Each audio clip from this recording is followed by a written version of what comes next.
Hey every one, welcome back my YouTube channel. അപ്പോൾ നമ്മളെ channel ആദ്യമായിട്ട് കാണുകയാണെങ്കിൽ ലൈക്ക്, ഷെയർ, സബ്സ്ക്രൈബ്. അപ്പോൾ ഞാൻ ഇന്ന് ഒമാനിലേക്ക് പോവാണ് കേട്ടോ. അപ്പോൾ എൻ്റെ ഫസ്റ്റ് ഫ്ലൈറ്റാണ്. അപ്പോൾ എനിക്ക് നല്ല ടെൻഷനുണ്ട്, എൻ്റെ മുഖം കണ്ടാലറിയാം. അപ്പം നമ്മളങ്ങനെ എയർപോർട്ടിലെത്തി. ഞാൻ റജിൽക്ക അടുത്ത് കാണട്ടോ പോണത്. 1 മന്തിനാണ് പോണത്. സോ എന്നാലും എനിക്ക് നല്ല ടെൻഷനുണ്ട്. അപ്പോൾ എൻ്റെ താത്താരൊക്കെ വിളിച്ചിട്ട് എന്നോട് ഫോട്ടോ അയക്കണം എയർപോർട്ടിലെത്തിയാൽ, അങ്ങനെ പറയുന്നുണ്ട്. വിളിച്ചുകൊണ്ടിരിക്കുകയാണ് കേട്ടോ തുരുതരാന്ന് പറഞ്ഞിട്ട്. അപ്പോൾ നമ്മൾ ഫുഡൊക്കെ കഴിച്ചതിന് ശേഷമാണ് കേട്ടോ കയറിയത്. എനിക്കൊരു 3:45 ഫ്ലൈറ്റ്. ഞാൻ ഒമാൻ എയറിലാണ് കേട്ടോ പോയത്.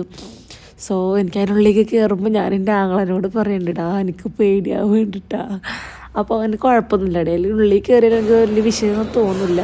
അതുപോലെ തന്നെയാണ് എനിക്ക് അതിൻ്റെ ഉള്ളിൽ കയറിയപ്പോൾ വലിയ ടെൻഷനും കാര്യങ്ങളൊന്നും എനിക്ക് തോന്നിയില്ല കേട്ടോ. പിന്നെ വീണ്ടും ടെൻഷനായത് ഫ്ലൈറ്റിൽ കയറുന്ന ടൈമിലാണ്. ബട്ട് ഫ്ലൈറ്റിൽ കയറിയപ്പോൾ എനിക്ക് എല്ലാവരും പറഞ്ഞു ചെവി ജസ്റ്റ് എന്തോ അടയണ പോലൊക്കെ ആവുമെന്ന്. എനിക്ക് അങ്ങനെ വല്ലാണ്ടൊന്നും ഫീൽ ചെയ്തില്ല. പിന്നെ ഞാൻ അതിൽ ഹെഡ്സെറ്റ് ഉണ്ടായിരുന്നു, അത് വെച്ചിട്ട് അതിലത്തെ TV പോലത്തെ ഇതില്ലേ അതിൽ കുറച്ച് ഫിലിമൊക്കെ കണ്ട്, ഫാമിലി മൂവി കണ്ടു. പിന്നെ വേറെ അങ്ങനെ കുറേ ഒരു ഇംഗ്ലീഷ് ഫിലിം അങ്ങനത്തെ ഒക്കെ കണ്ടു കേട്ടോ. എന്തായാലും ഫസ്റ്റ് എക്സ്പീരിയൻസ് ആണെങ്കിലും എനിക്ക് ഭയങ്കര ഇഷ്ടമായി കേട്ടോ ഫ്ലൈറ്റിലുള്ള യാത്ര. പിന്നെ ഒറ്റക്കായതുകൊണ്ട് തന്നെ എനിക്ക് ഭയങ്കര ഒരു സംസാരിക്കാൻ ഒരാളില്ലാത്തൊരു ബുദ്ധിമുട്ടുണ്ടായിരുന്നു. എനിക്കാണെങ്കിൽ എക്സിലേറ്ററിൽ കയറാൻ പേടിയായിട്ട് ഞാൻ വേറൊരു ചേച്ചീനെ കൂട്ടി വിളിച്ചിട്ട് ലിഫ്റ്റിലാണ് കേട്ടോ വന്നത്. സോ അപ്പോൾ തന്നെ റിജിൽക്ക് അവിടെ വന്ന് നിൽക്കുകയുണ്ടായിരുന്നു. ഞാൻ റിജിൽക്കാനെ കണ്ടിട്ടില്ല കേട്ടോ. ഞാൻ കുറേ വന്നിട്ട് ഞാൻ റിജിൽക്കാനെ തപ്പി നടന്നതാണ്. അപ്പോൾ ഞാൻ റിജിൽക്കാൻ അങ്ങനെ റിജിൽക്കാനെ കാണാനില്ലല്ലോ എന്ന് വെച്ചാൽ ഞാൻ നോക്കുമ്പോൾ റിജിൽക്ക് ഞാൻ വരുന്നത് എല്ലാതും കാണുന്നുണ്ട് നിന്നിട്ട്. എനിക്കാണെങ്കിൽ ഇപ്പോൾ റിജിൽക്ക് അന്തമില്ലാത്തതെന്ന് ഞാൻ പറയണേ.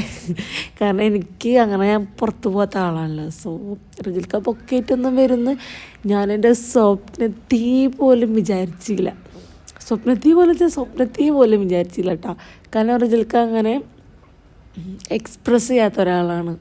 ഐ മീൻ ഉള്ളിലുണ്ട് പക്ഷെ പുറത്തേക്ക് എക്സ്പ്രസ് ചെയ്തതാണ്. പക്ഷേ റിജിൽക്ക പൊക്കറ്റൊക്കെ വന്നപ്പോൾ എനിക്ക് ഭയങ്കര സന്തോഷമായിട്ട്, ഭയങ്കര സന്തോഷം. പിന്നെ റിജിൽക്കാനെ കണ്ടപ്പോൾ എനിക്ക് എനിക്ക് എന്താ ചെയ്യേണ്ടതെന്ന് അറിയില്ല, അങ്ങനത്തെ ഒരു ഫീൽ ഉണ്ടാവുമല്ലോ. സോ ഇതൊക്കെ ലൈഫിൽ ഏറ്റവും വലിയൊരു ഭാഗമായിട്ടാണ് എനിക്ക് തോന്നിയത്. റിജിൽക്കാടെ ഒരു ഫ്രണ്ടും കൂടിയിട്ടാണ് വന്നത്. അപ്പോൾ നമ്മൾ നേരെ അങ്ങനെ റൂമിലേക്ക് പോയി. അപ്പോൾ റൂമിലെത്തി ഇനി കുറേ സംഭവങ്ങൾ സെറ്റ് ചെയ്യാനുണ്ട്. റിജിൽക്ക കുറേ എന്തൊക്കെയോ സാധനങ്ങൾ മേടിച്ചിട്ടുണ്ട് കേട്ടോ. കിച്ചണിലുള്ള ഐറ്റംസാണ് കൂടുതലും. നോക്കാം. അപ്പോൾ ഇനി പുറത്ത് കുറച്ചും കൂടി പർച്ചേസൊക്കെ ഉണ്ട്. ഞാൻ വന്ന് കയറിയിട്ടുള്ളൂ. പർച്ചേസൊക്കെ കഴിഞ്ഞ് ഞാൻ എൻ്റെ സ്കേർട്ട് മാറ്റി ജീൻസ് എടുത്തിട്ട്.